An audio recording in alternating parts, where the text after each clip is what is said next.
Salut, c'est Nadine. Je suis vraiment contente d'être avec toi et aujourd'hui, nous allons parler de mariage. 5 choses à savoir avant de t'engager. Alors, suis-moi sur Instagram et abonne-toi à ma chaîne YouTube. Et lorsque tu seras abonné, clique sur la petite cloche pour recevoir toutes les notifications de mes nouvelles vidéos à chaque semaine. 5 choses à savoir absolument avant de t'engager. Alors, tu sais, moi, avant de m'engager, j'ai lu beaucoup de livres, je me suis renseignée, mais il y a surtout une personne qui m'avait parlé dans le temps, puis quand j'étais plus jeune, qui m'avait dit, écoute, Nadine, le mariage, c'est une décision pour toute une vie, c'est quelque chose de tellement important, donc c'est la plus importante des décisions que tu vas prendre après le fait de suivre Jésus-Christ. Moi, c'est quelque chose qui était resté sur mon cœur et je me suis dit, ok, je dois faire quelque chose, je dois faire attention à ce point-là, je peux pas tout simplement m'engager à l'aveuglette dans un mariage. Alors, une des choses que la personne m'avait dit, c'était ça. En fait, que la personne avec laquelle tu vas t'engager, elle doit être attachée à Dieu plus qu'à toi. Mais en fait, lorsqu'elle m'a dit ça, c'était en même temps quelque chose de super parce que elle avait semé quelque chose en moi et je me suis battue toute ma vie pour que ça se passe. Mais je me suis très vite rendu compte que ces personnes-là, c'était pas facile à les trouver. En fait, que ce soit un homme ou une femme qui est réellement attaché à Dieu, c'est pas facile à trouver. Et même dans l'église, c'est très compliqué. Alors moi, j'ai eu ce parcours-là et je me suis posé les questions de comment est-ce que j'allais vraiment reconnaître l'homme de ma vie. Mais je voulais que cette personne soit attachée à Dieu. Alors, je me souviens, il y a une personne, un homme qui m'avait dit, écoute Nadine, si toi tu ne m'épouses pas, moi, je vais arrêter de suivre Jésus, je vais arrêter de suivre Dieu. Et lorsqu'il m'a dit ça, j'ai su qu'il n'était pas attaché réellement à Dieu. En fait, qu'il n'était pas plus attaché à Dieu qu'à moi. Or, ce qu'on veut et ce qu'on recherche, c'est une personne qui est attachée fermement à Dieu et qui va t'aimer plus que toi. Et que ce soit une femme ou un homme, c'est exactement la même chose. Il y a aussi une autre chose qu'on veut savoir et qui est importante, c'est que la personne que l'on va rencontrer, la bonne personne avec laquelle on va faire notre vie, est rarement comme ce que on aurait imaginé. En fait, la personne ne ressemble pas exactement à ce que nous, on s'était fait comme image.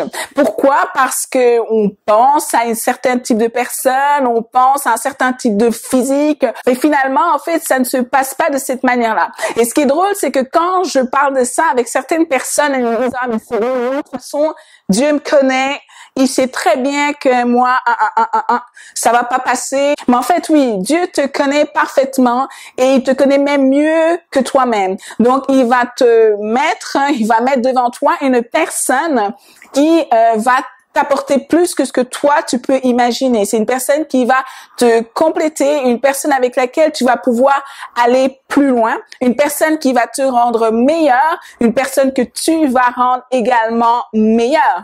Alors la troisième chose, c'est de regarder quelqu'un qui va exercer le pardon. Alors qu'est-ce que ça veut dire? C'est une personne que tu as pu déjà voir dans son entourage ou dans les réactions qu'elle peut avoir, elle est capable de pardonner.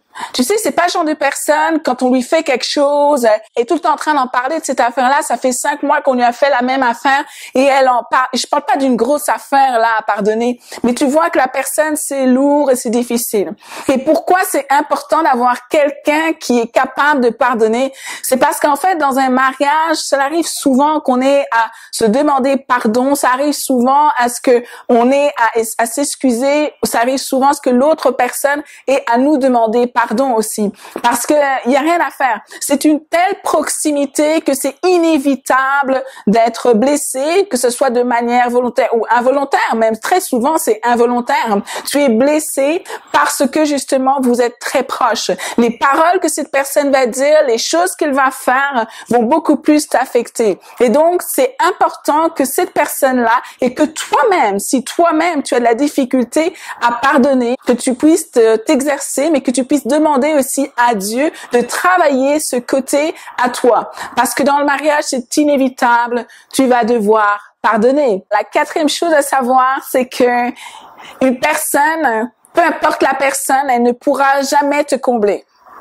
Moi, quand j'étais plus jeune, je je rêvais au mariage. J'ai commencé à rêver au mariage très, très jeune, OK? Je pense que je devais avoir 10 ans, quelque chose comme ça.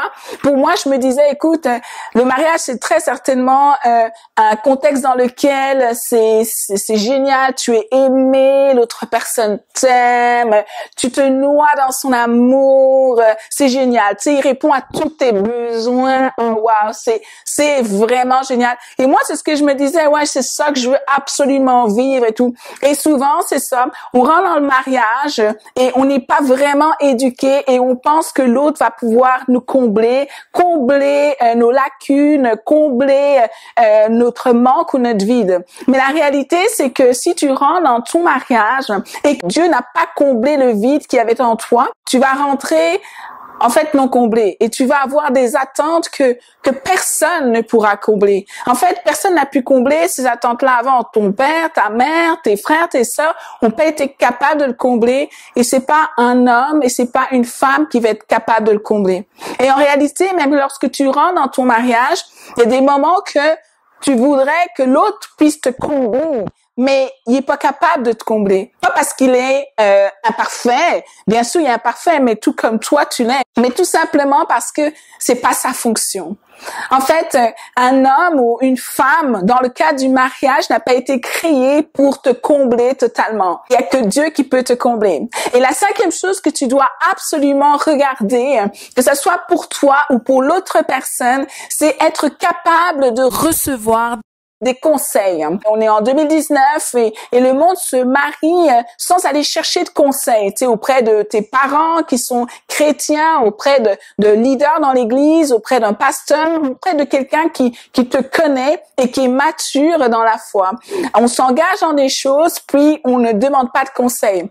Bien sûr, la décision revient toujours au couple, mais c'est important d'avoir une autre perspective. Parce que lorsque l'on rencontre une personne, très souvent, on peut être aveuglé. On n'a pas des idées claires.